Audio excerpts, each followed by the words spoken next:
Panic attacks are an often misunderstood ailment, but 1/3 of the American population will experience at least one panic attack in their lifetime. In addition to the sometimes debilitating effects of the disorder, it can often leave the sufferer frustrated and frightened. Here to help us sort the myth from the facts is psychotherapist Marie Scodari, founder of the Inner Light Counseling and Holistic Center. Welcome, Marie. Hi. Thanks for being here. Yeah, thanks for being here today, because I think there's a lot of people out there right now who have heard the term, but they're wondering about it. They're not quite sure. So one of the first questions that I wanted to ask, panic attacks fall under the category of anxiety disorders, correct? And there are several different types of anxiety disorders? Yes. Okay, and panic attacks is one of those? Absolutely. So what are some of the other types? Most commonly generalized anxiety disorder, Okay. obsessive compulsive disorder. Okay, all right. So when we're talking about panic attacks, what are some of the symptoms? Well, first and foremost is the actual panic and fear. And that comes on usually very quickly, and that fear escalates very quickly to the point where sometimes people just want to get away, just want to run away. On the emotional side of symptoms, people fear that they're going crazy. They fear that they're going to die. They fear they're having a heart attack. And some people actually do get chest pains. Thus, a lot of people find themselves in the emergency room thinking that they're having a heart attack, but it's really a panic attack. On the physical side of symptoms, shortness of breath, feeling like you're choking, like you're suffocating, The heart chills, palpitations, chills, hot flashes. Sometimes they talk about tingling Yes. in the fingertips or something like Yes. that. Some people experience dizziness and nausea. So those are very real physical symptoms that people experience. Which is why they sometimes think it's a physical illness. And oftentimes that will delay them in being able to get properly diagnosed, correct? Because what happened, you mentioned that sometimes people feel they're having heart attacks. And Yeah, I've had patients go to the hospital room, the hospital emergency room. And one woman in particular, and I said to her, try not to go to the emergency room when you're having it. You know, talk to yourself, do the self-talk. You know it's not physical. because this is really about, it stems from fear and anxiety, correct? Yes. It's emotional symptoms coming out physically. All right, so what might be some of these causes of panic attacks?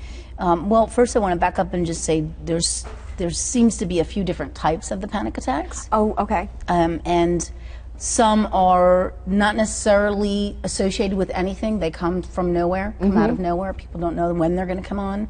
Sometimes they're very specific to a phobia, such as fear of flying or fear of being in a closed elevator.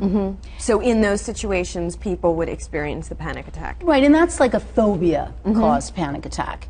And then there's panic attacks that seem to be associated with a particular situation, such as driving, but it has nothing to do with the driving. But there's nothing logical that somebody goes, there's nothing that makes sense that I'd be afraid of driving right now. Right. Or afraid of standing in the middle of my kitchen, or afraid of walking in the grocery store and suddenly realizing, oh my, there might be something behind that? Is that the idea? Well, so now the causes then are sometimes very easy to diagnose, and we love that because we can help people get through them a lot quicker and easier.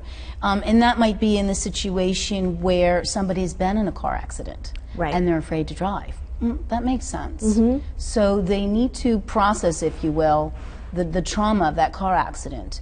Or I worked with a gentleman a few years ago who had a terrible fear of the ocean. Not of the pool, but of the ocean. And he had no idea why. And as we got to know each other, I found out that when he was a child, he was on vacation in the ocean and he almost drowned. Oh. That's very nice for the patient and for the therapist because we can help them get over that pretty quickly. And it's something specific to work Very towards. specific. It's an obvious kind of emotional scar, I guess. Yes. Okay. A post-traumatic stress disorder. Okay. In a kind of simple form. Now, how about I guess for lack of a better term, the grayer areas that you were talking about. Which is what we see it more doesn't commonly. seem to be related to when it typically happens. For example, somebody has it every time they walk in a grocery store, but they go, nothing bad has ever happened to me in a grocery store before. Right. Or when they just seem to happen out of nowhere. What are some of the causes then? That is the more common situation where people have panic attacks and they're not really sure why. What I found in 20 plus years of doing this is that it's almost always stemming from the past or a series of experiences from their past. And if we liken our beings, our bodies, if you will, to a pressure cooker, it's like accumulation of all the years from birth until their present age of negative experiences, negative emotions that they couldn't express growing up or even as an adult, and also Have that the mental feelings. image of that pressure cooker just being packed in with all of this. Right. Or a tea kettle, if you will. You know, the pressure gets really high in the tea kettle, the whistle goes off. Yeah. So when you put together the negative experiences, the negative beliefs from those experiences, and the feelings that you were not able to process, they're all accumulated. The pressure gets high, you have a present day stress, boom, a panic occurs. And then you feel a little better after the panic, you know, maybe for a few days, and then the pressure builds again. And you have another panic attack. And you have another panic attack. Now, if someone has a panic attack once, it doesn't necessarily mean that they'll be having a string of them.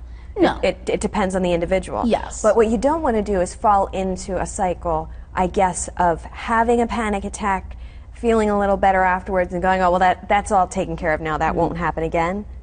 And then having one again. I think if you continue to see them occurring, you really need to seek professional help. We recently had a woman come to our center in New Jersey where she had a panic attack just around testing. And when we look at her history, she had to be perfect as a child. She had to get straight A's. So the pressure of was being revisited for her in her adult life, Right. and all of a sudden she was Right. having these again. And this is so normal, is it not? I mean, in terms of it happens. When we talk about 1/3 of Americans will experience a panic attack in their life, I just want people at home to know it's okay if this is happening, but it's important to get help. Yes, and look at how many people have anxiety. Yes. And panic is an exacerbated form of anxiety, if you will. I mean, I'm oversimplifying, but